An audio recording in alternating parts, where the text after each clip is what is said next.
there's sort of belief-based mental models sort of generally about life, about our experiences in the world and the objects that we take into account and enjoy.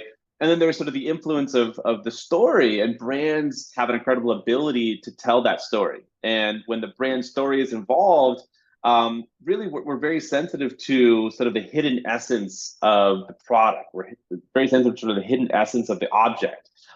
This is the great work of Paul Bloom, who's now at the University of Toronto. He was formerly at Yale, where he's shown that we're sort of very sensitive to the sort of perceived soul of an object. We've done these great experiments with young children where he'll have your specific like sentimental teddy bear, and he'll tell them, hey, we have like a replication machine, and we'll put your sentimental teddy bear in the replication machine, and it'll be an exact replica, atom for atom, hair for hair, detail for detail.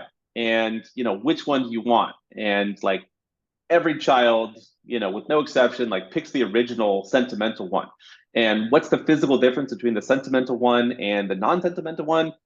It's nothing. But the sentimental one, we perceive it as sort of having a soul. We perceive it as having this sort of deeper essence that, again, just like a human soul, it sort of supersedes its sort of physical constituent parts. And in the same way, brands can really tell that story. Brands can really create this sort of deeper sense of meaning and essence about their products. There was this great experiment which was done called the Significant Object Study. And what they did is they bought all of these like pretty everyday items off of eBay, this online marketplace. And it was like a rubber ducky, a paper clip, a pencil, a pen. And then what they did is they hired a team of fiction writers, and they assigned each fiction writer to one of these objects. And they're like, tell me a fictional story about this rubber ducky. How did it come to be? How was it used? Tell me a story about people using it.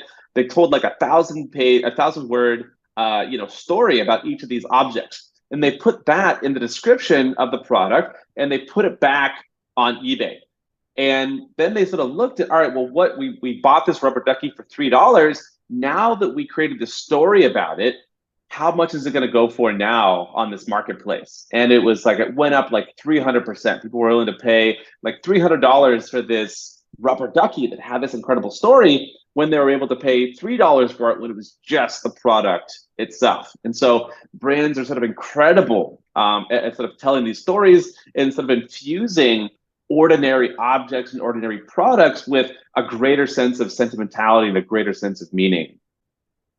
What a beautiful example. What beautiful examples to explain this, the difference a belief-based mental model can make. Because yes, it's half the times it's our own projection onto products that makes it meaningful, but then that's what human experience is about, isn't it?